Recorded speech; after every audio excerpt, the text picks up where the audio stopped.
Olá pessoal, bem-vindos ao quarto bloco da nossa aula de noções propedêuticas do direito do trabalho.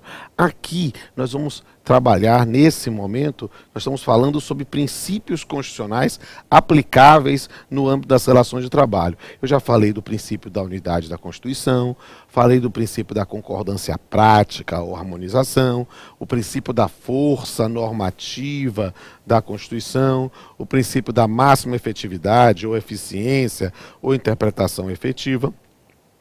E aí a gente precisa compreender, né, que há mais uma sequência de princípios que não podem ser desprezados. Um deles é a interpretação conforme a Constituição. Por quê? Porque não é somente pensar na previsão constitucional específica que deve ser levada à aplicação nas relações de direito material, mas também que a disciplina infraconstitucional, que naturalmente deve ser mais minudente que a previsão constitucional, deva se interpretar, deva ser aplicada, deva ser disciplinada conforme a Constituição. Essa é a ideia de uma interpretação conforme, que vai levar em consideração, e aí sim é o momento de falar dele, o macro princípio constitucional da proteção da dignidade da pessoa humana, do artigo 1º, inciso 3º.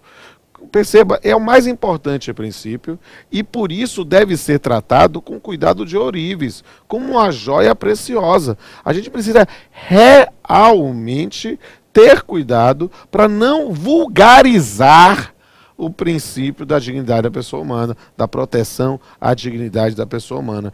É uma linha que não pode ser desprezada. Mas é claro que essa ideia da proteção à dignidade da pessoa humana vai ser interpretada também de acordo com outros importantes princípios constitucionais, como a valorização do trabalho, que está no inciso 4 e também, inciso 4 do artigo 1º, mas também no artigo 170, da justiça social, do 170 e 193, e até mesmo da função social da propriedade, né, que a gente vê no artigo 5º, inciso 22 e 23, e também no artigo 186. Tudo isso aqui é importante. Note, só para vocês compreenderem um pouco essa matéria, né? Eu ainda pretendo fazer um papeando com Pamplona sobre esse tema, que é o tema do trabalho escravo.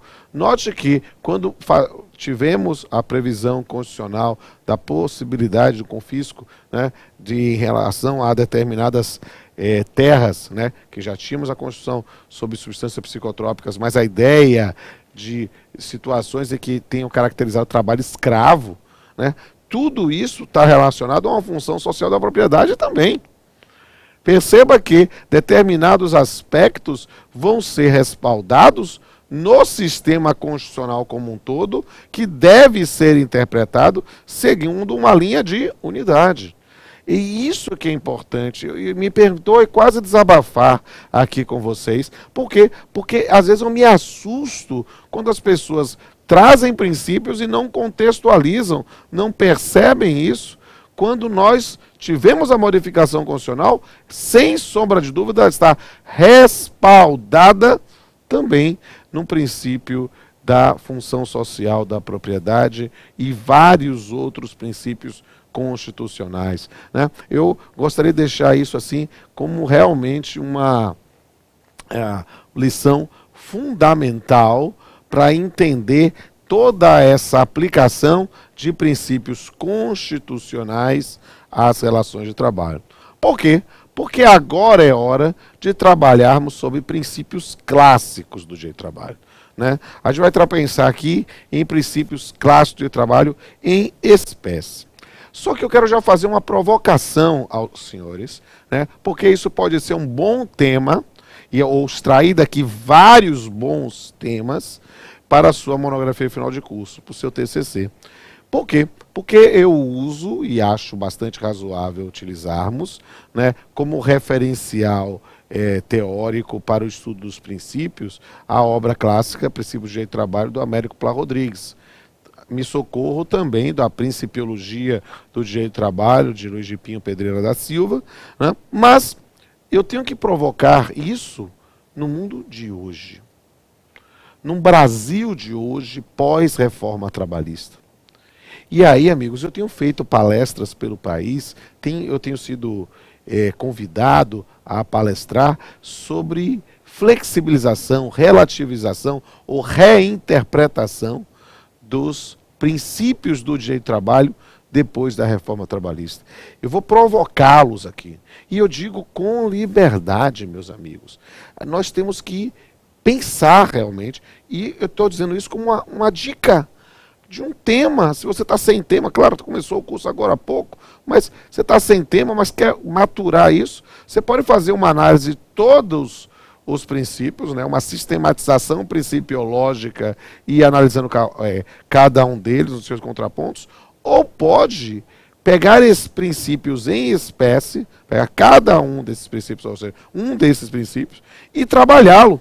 Né? Quando você pensa princípio da proteção, numa sociedade da prevalência do negociado sobre o legislado, princípio da continuidade, em que se teve um prestígio a um contrato intermitente. Né? Note que nós temos aqui vários princípios, né? Discussões sobre princípio da irrenunciabilidade de direitos, mas em situações em que eu tenho quitações totais na Comissão de Conciliação Prévia, essa a própria Supremo já tinha reconhecido na norma infraconstitucional. Mas, nos PDVs, e a reforma trabalhista vem ao encontro dessa previsão da jurisprudência do Supremo Tribunal Federal, mas não somente nela, na homologação da conciliação extrajudicial, né? Vamos discutir como é que fica a irrenunciabilidade de direitos nesse ponto. A continuidade, já disse, em relação ao contrato intermitente, a primazia da realidade, quando a gente fala do trabalhador autônomo, né? Quando a gente fala, desculpe, me permita, não é uma manifestação política, mas me perdoa, vou ter que dizer, é um país esculhambado, né? Porque você tem uma lei que, entre outras coisas, fala de um trabalhador autônomo exclusivo, e depois mudam a exclusividade por medida provisória, e a gente fica nessa confusão. Sobre a reforma trabalhista, dê uma pausa aqui também, volte lá, abra aí no seu computador o canal Pamplona e veja a playlist que eu fiz comentando toda a reforma trabalhista. Todas as minhas primeiras impressões sobre a reforma trabalhista estão lá disponíveis para você. O pessoal do SES me autorizou a não somente botar isso para os alunos, mas para toda a comunidade, prestando um serviço à comunidade, trazendo a minha visão, porque é preocupante. Então nós temos vários ramos ou várias questões referentes a princípios tradicionais do direito do trabalho que passam a ser repensados depois dessa reforma. Então, cada um deles pode ser um corte específico para você fazer um senhor trabalho de conclusão de curso. Será uma honra tê-lo. Quem sabe você depois transforma isso para um artigo, para uma publicação com qualis, tendo um respaldo maior, ou eventualmente até num livro, embora tenho que dizer isso como professor de pós-graduação, hoje a CAPES valoriza muito mais a produção de um artigo do que de um livro. É interessante, eu digo isso porque eu sou autor de livros, mas vejo-me compelido a tentar produzir muito mais artigos do que livros dentro dessa nova visão, né? Então, quem sabe não seja também um caminho para os senhores, vai ser um prazer, né? Os senhores sabem, eu fui professor de quase todos os professores do nosso após. Quase todos foram meus alunos ou na graduação, ou na especialização, ou no curso preparatório para o concurso, ou mestrado, ou doutorado, ou em cursos online. Então, por que eu não vou ter a oportunidade, talvez, né, de ter cada um de vocês que estão me vendo nesse momento como meus colegas? Será um prazer. Pense nessas publicações. Estou dizendo com absoluta liberdade de um parceiro, de um aliado seu. Pense, é uma frase do jornalismo norte-americano, publish or perish, publica ou pereça, publique ou pereça, né? Pense transformar o seu TCC, seu trabalho de conclusão de curso, pelo menos em um artigo, para uma publicação, vai lhe dar um diferencial e será um prazer tê-lo aqui como nosso colega. Vamos agora enfrentar, depois dessa introdução, que é uma grande provocação para as suas reflexões. Quais são os princípios clássicos do direito material do trabalho? Vamos pensar em espécie. O mais importante deles, aquele que é o sentido, a razão do direito do trabalho, é, sem sombra de dúvida, o princípio da proteção. Da proteção ao hipossuficiente econômico, na expressão consagrada de Cesarino Júnior. Mas como é essa proteção? Essa proteção, esse princípio da proteção, ele se desmembra em 3 regras de aplicação, ou princípios autônomos, ou subprincípios. Isso vai variar de acordo com a visão metodológica de cada autor, eu dou liberdade, mas é preciso compreender cada um deles e também contextualizar isso com a reforma trabalhista. A proteção se manifesta de acordo com princípios, regras de aplicação ou subprincípios da norma mais favorável, da condição mais benéfica e do indúbio pro operário, indúbio pro mísero. Vamos explicar cada um deles como se fossem princípios autônomos e vocês tenham a liberdade para a construção metodológica que acharem mais conveniente. A norma mais favorável, o princípio da norma mais favorável ou da regra de aplicação da norma mais favorável. Aqui nós temos algo que tem de ser bem entendido mesmo. A concepção a priori é simples. Dentro de um conflito normativo que se solucionava no passado pelas regras da anterioridade, especialidade ou superioridade, no campo do direito do trabalho deveria ser resolvido pelo princípio da norma mais favorável ao trabalhador. Esse é o conceito, essa é a extensão do princípio.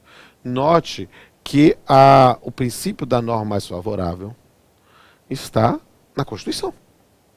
Quando nós vemos no caput do artigo 7º da Constituição, que são direitos trabalhadores urbanos e rurais, viu? Além de outros que visem a melhoria da sua condição social. Esse além de outros que visem a melhoria da sua condição social, quer dizer que o que está ali na Constituição é o patamar civilizatório mínimo e a norma infraconstitucional poderia estabelecer normas mais benéficas, né? Normas mais favoráveis. Ou seja, nós temos uma constitucionalização do princípio da norma mais favorável. E como isso se dá, como nós identificamos qual é a norma mais favorável? Por quê? Porque é complicado. Porque a norma às vezes não traz, o texto positivo não traz somente um dispositivo, mas sim uma série de dispositivos. E aí, uma norma tem condições mais interessantes em um aspecto, mas menos interessantes em outros. Mais favoráveis em um aspecto e menos interessantes em outros. Como é que faz? Algumas teorias tentaram identificar nesse contexto qual a norma mais favorável. Acumulação, ou seja, pegar cada um que é o melhor. O conglobamento, ver a ideia de qual, no conjunto das normas, qual a mais favorável. Ou o conglobamento mitigado, que era o conjunto das normas, mas separado por instituto ou mecanismo, ou é um conglobamento mitigado orgânico. Esta é uma questão interessante que se resolvia, aqui é interessante, que se resolvia tradicionalmente pelo conglobamento. Só que, a partir da reforma trabalhista, nós passamos a ter um critério de direito positivo que diz que o acordo coletivo prevalece sobre a convenção coletiva. Ou seja, a ideia da norma mais favorável, que era, como eu disse, um princípio constitucional, ela estava constitucionalizada no artigo 7º, de repente sofre uma flexibilização ou um abalo na norma infraconstitucional estabelecida na reforma trabalhista. Essa é uma questão interessantíssima para você abordar no seu trabalho de conclusão de curso. Mais interessante ainda, porque você pode trazer precedentes, não somente de direito positivo ou positivado, mas das decisões do Supremo Tribunal Federal. Por quê, meus amigos? Porque o exemplo mais tranquilo no passado sobre a questão da norma mais favorável era do verbo não é mais. Horrível essa piada, mas valeu. Era da prescrição do FGTS. Por quê? Porque nós tínhamos uma previsão genérica da prescrição de 5 anos, a pensão quinquenal, até o limite de 2, lá no artigo 7, inciso 29 da Constituição. Previsão genérica para os direitos trabalhistas como um todo. E a lei do FGTS, no parágrafo 5º do artigo 28, dizia lá a questão de uma prescrição trintenária, que já estava consagrada na súmula 95 do TST, que veio a ser incorporada na súmula 362, apenas com o estabelecimento do limite de 2 anos da extinção, que estaria constitucional. Bem, lamentavelmente, o Supremo Tribunal Federal entendeu que a prescrição era a quinquenal, não era a trintenária. Numa lamentável decisão do Supremo Tribunal Federal. Lamentável mesmo. Porque, note, foi uma interpretação extremamente restritiva que não levou em consideração aspectos históricos. Porque o FGTS veio em sucessão da estabilidade decenal, veio para garantir o tempo de serviço no lugar da proteção ao emprego. E perceba quem é o empregado que tradicionalmente vai à Justiça do Trabalho ainda estando empregado. Só vai depois desempregado. Quando você limita a 5 anos, significa que relações de emprego que sejam superiores a 5 anos vão fulminar de um momento em que o empregado só poderia normalmente ter acesso depois de extinto o vínculo. Situações anteriores, sei lá, para casa própria, algo do gênero, é possível sim, mas perceba que o indivíduo nessa circunstância ia reclamar no seu trabalho, podendo o risco de perder o emprego, num sistema que lamentavelmente não garante a proteção contra a despedida sem justa causa ou a despedida arbitrária. Então, o Supremo, de certa forma, nos esvaziou o princípio da norma mais favorável, a regra de aplicação da norma mais favorável, ou o subprincípio da norma mais favorável. Estou colocando isso por quê? Porque a discussão sobre a norma mais favorável no direito do trabalho contemporâneo brasileiro do século XXI pode ser por si só o tema da sua monografia de final de curso, do seu TCC. Sem sombra de dúvida, para mim, um tema fascinante. Seguindo ainda o princípio da proteção, né, e para pensar em outro subprincípio, regra de aplicação, né, ou princípio próprio, a condição mais benéfica, né, que também precisa ser bem explicada no conceito e na extensão do princípio. O fundamento básico do princípio, regra de aplicação, subprincípio da condição mais benéfica, está no artigo 468 da CLT, casado com o artigo 9º da CLT, né, na ideia da inalterabilidade in pejus, né, do contrato de trabalho. O contrato de trabalho é inalterável, naquela expressão de um ex-ministro, é imexível, não é? Mas ele é inalterável, né, unilateralmente. Bilateralmente é possível, desde que não gerasse prejuízo ao empregado. A ideia da inalterabilidade unilateral é o que fundamenta, por exemplo, o empregado querer recusar uma promoção. Às vezes ele não quer ser promovido, que pode ganhar mais, mas pode ter um conjunto de responsabilidades maiores que ele não se sente apto ou que ele tenha outras perspectivas em sua vida. São circunstâncias que devem ser levadas em consideração.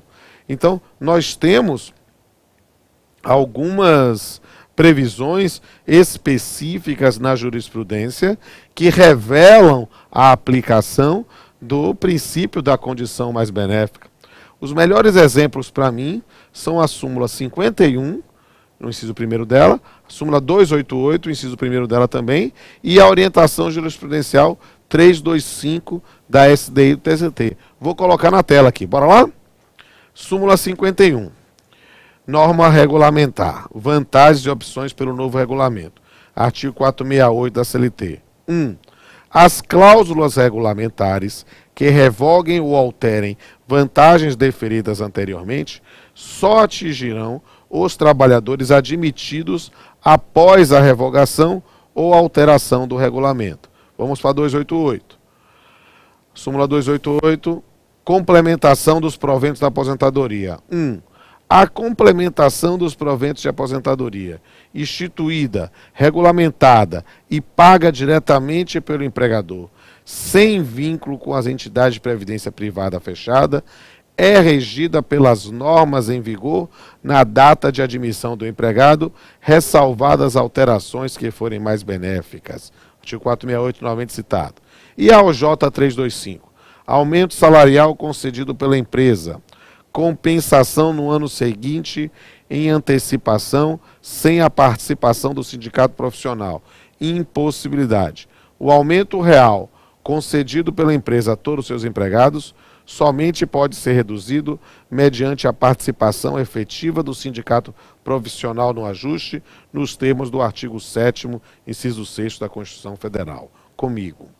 Aqui nós temos exemplos da aplicação da condição mais benéfica. Eu digo isso com liberdade. Eu nasci em 1972, sou juiz desde 95, fui juiz com 23 anos, né? E em 2006 eu assumi e fui titular por quase 10 anos da gloriosa primeira vara do trabalho de Salvador. E meus amigos, era impressionante, eu peguei processos muito antigos mesmo. Eu nasci em 72, cheguei a pegar processo de 76 em execução, né? E o que eu digo?